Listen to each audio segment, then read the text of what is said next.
एक कृषी मंत्री शेतकऱ्यांचे पैसे कसे खातो, किती खातो आणि कायदे पायदळी तुडवून कसं काम करतो याचा मी आज सगळेच्या सगळे पुरावे देणार आहे। काही दिवसांपूर्वी अनेक माध्यमांनी एक स्टोरी चालवली, दुसरी स्टोरी चालवली, तर आता मी पूर्णच्या पूर्ण पुराव्यानिशी सगळं देणार आहे। त्याच्यात आपण बघितलं तर थोडीशी मला हिस्ट्री सांगू दे। एक डीबीटी म्हणजे डायरेक्ट बेनिफिशियरी ट्रान्सफर ही स्कीम सरकारने काढली होती। आता या डीबीटी स्कीम मध्ये जे पैसे सरकार देतं त्या योजनांचा दुष्परिणाम होतोय आणि त्या योजना लोकांपर्यंत पोहोचत नाहीयेत, लाभार्थींपर्यंत पोहोचत नाहीयेत।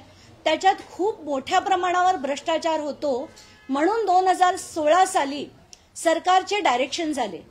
आता सरकारचे डायरेक्शन झाल्यानंतर महाराष्ट्र शासनाने त्याच्यावर एक जीआर देखील काढला।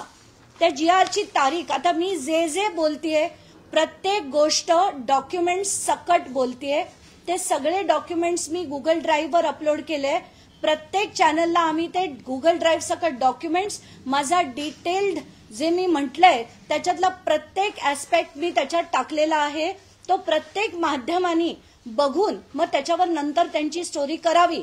पण आता याचा जो आपण डीबीटी म्हणतोय त्याचा पहिला जीआर हा 19 एप्रिल 2017 साली निघाला आणि त्याच्यात असं म्हटलं गेलंय की जे पैसे द्यायचे ते डीबीटी अंतर्गतच देण्यात यावे, त्याच्यात कुठेही दुसऱ्या कुठल्याही प्रकारे हे पैसे दिले गेले नाही पाहिजे।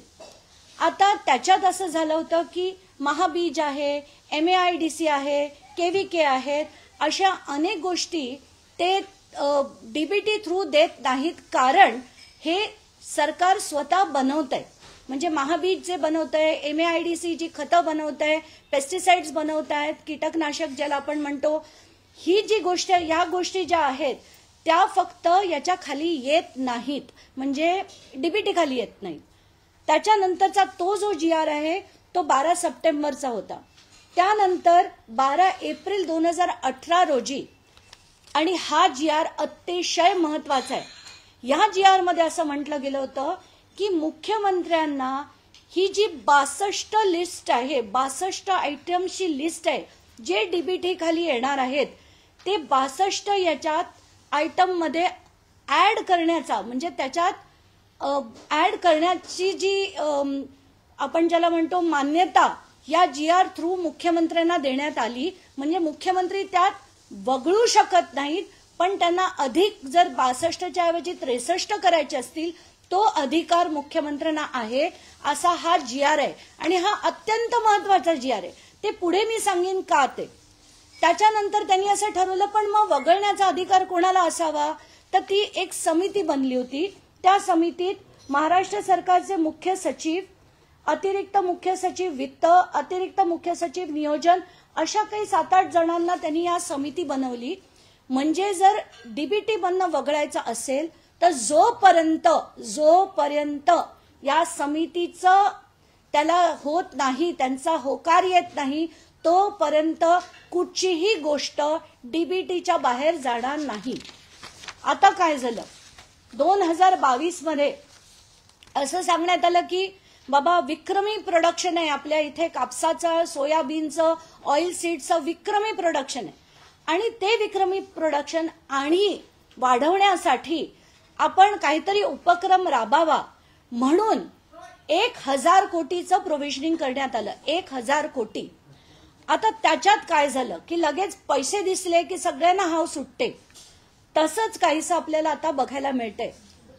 2000 आता लोकसभेची निवडणूक जी आहे ती सुरू होणार होती, 17 मार्च पासून आचारसंहिता लागणार होती, म्हणून खेळ कसा झाला तो बघून घेऊया। 12 मार्च 2024 रोजी एक जीआर निघाला आणि त्याच्यात असं सांगण्यात आलंय की कृषी आयुक्त जे आहेत त्यांना आपण नियंत्रण अधिकारी बनवू। म्हणजे सगळं कोण खरं करणार, कृषी अधिकारी जे आहे ते नियंत्रण कृषी आयुक्त करणार। आता तेव्हाच्या काळी कृषी आयुक्त डॉक्टर प्रवीण गेडम म्हणून एक व्यक्ती होते. 15 मार्चला प्रवीण गेडम म्हणतात की हे जो 12 मार्चचा निर्णय आहे की महाबीज किंवा MAIDC किंवा महाराष्ट्र पॉवरलूम कॉर्पोरेशन यांनी ही स्कीम राबवावी ते चुकीचं होत आहे. कारण या ज्या गोष्टी आपण आता टेंडरिंग करणार आहोत त्या उत्पादन MAIDC करत नाही.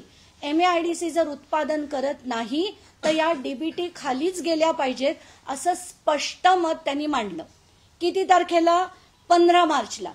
आणि असं असताना पुन्हा त्यांच्यावर काय झालं असेल मला माहित नाही, पण 15 मार्चला त्यांनी असंही लिहिलंय की याची पूर्ण माहिती ती मंत्र्यांना दिली गेली आणि मंत्र्यांना सगळं सांगण्यात आलं की हे जी गोष्टी आहेत हे महाबीज किंवा MAIDC बनवत नाही, त्यामुळे कंपल्सरीली आपल्याला DBT म्हणजे थेट शेतकऱ्याच्या अकाउंटमध्ये आपल्याला हे पैसे द्यायला हवे.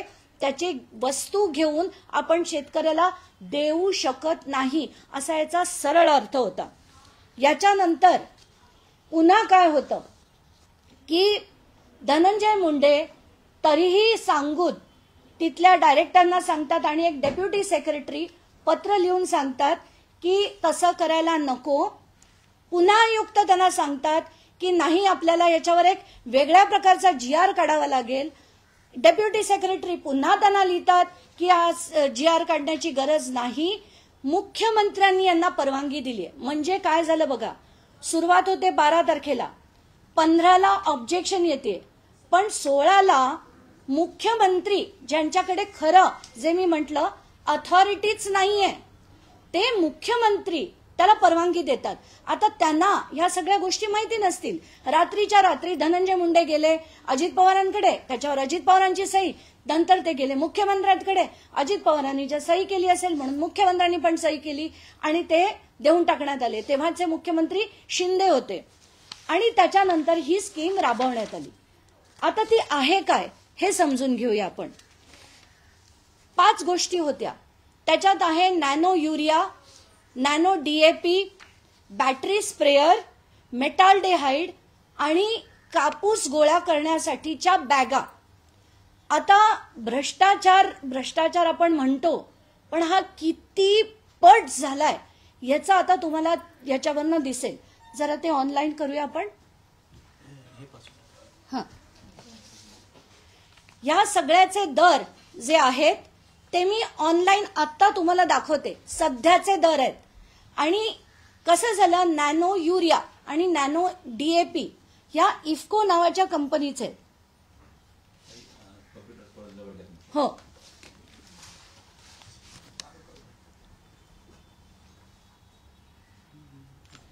हा नॅनो युरियाचा आजचा भाव आहे.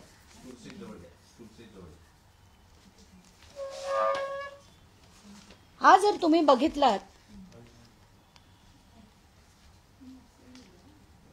184 रुपये पर लिटर. म्हणजे जर आपण 10 लिटरची बॉटल घेतली तर आपल्याला 184 रुपये पर लिटरला हा नॅनो युरिया मिळतो. म्हणजे 500 मिलीलिटरच्या बॉटलला 92 रुपये पडतात. पण आपले माननीय कृषी मंत्री धनंजय मुंडे यांच्या अध्यक्षतेखाली जे टेंडर काढलं गेलं त्याच्यात तब्बल 220 रुपयाला ही बॉटल घेतली गेली. तब्बल 220. आणि इथे मी जे तुम्हाला दाखवतेय 92 रुपयाला ही बॉटल तुम्हाला एक सिंगल बॉटल घेतली तरी मिळतेय. पण आपले माननीय कृषी मंत्री यांनी 19,68,408 बॉटल्स ह्या 220 रुपयांनी घेतल्या. म्हणजे दुपटीपेक्षा जास्त किमतीने त्यांनी या बॉटल्स घेतल्या. नॅनो DAP दुसरं दाखवते. हे नॅनो DAP ची बॉटल आहे. याची किंमत आहे 522 रुपये 1 लिटरची. म्हणजे एका लिटरला जर 522 असेल तर 500 मिलीलिटरला ही केवळ 269 रुपयाला पडते. म्हणजे ह्याच्यात आणि किती बॉटल घेतल्यात आपल्या कृषी विभागाने? तब्बल 19,57,438 बॉटल घेतल्या. एवढ्या बॉटल जर घेतल्या त्याचा बाजारभाव आहे 269 रुपये, पण आमच्या माननीय कृषी मंत्र्यांनी 590 रुपयाला त्याची खरेदी केली आहे. आणि हा दोनच मिळून घोटाळा जो आहे तो 88 कोटीचा घोटाळा आहे. आता पुढच्या याच्याकडे जाऊया, बॅटरी स्प्रेअर हा जो आहे. आता हा बॅटरी स्प्रेअर काय प्रकार आहे, तो 2 in 1 आहे. म्हणजे त्याला स्पेसिफिकेशन होते की 16 लिटर ते 20 लिटरचा मधला असला पाहिजे. नंतर त्याला दोन्ही प्रकार पाहिजे, बॅटरी ऑपरेटेड पण पाहिजे आणि हँड ऑपरेटेड पण पाहिजे. तसा हा स्प्रेअर ऑलरेडी MAIDCच्या वेबसाईटवर मिळतोय आणि तो आत्ताच्या घटकेला 2450 रुपयाला घेतला जातोय. आणि MAIDCच्याच वेबसाईटवर तो आता 2946 रुपयाला विकला जातोय. आता ही त्याचा विकण्याचा रेट असताना आपले माननीय कृषी मंत्री त्याचं जे टेंडर फ्लोट करतात ते 3426 रुपयाला आत्ता विकत घेतायत. म्हणजे याला आपण भ्रष्टाचार म्हणायचा का काय म्हणायचं. 1000च्या वर जर तुम्ही एक बॅटरी स्प्रेअर मध्ये तुम्ही कमवलेत, त्याचे किती घेतले. खरं तर हे 5 लाखापेक्षा जास्त त्याचे लाभार्थी होणार होते, पण बजेट फिक्स्ड होतं. बजेट फिक्स्ड आहे म्हणून त्याचे लाभार्थी कमी करून लाभार्थी 1 वाढवला, बाकीचे सगळे कमी केले. तर असे करून जवळजवळ 2,36,427 बॅटरी स्प्रेअर हे घेतले गेले आणि त्याची किंमत जी ठरवली होती ती 3,425 रुपये होती.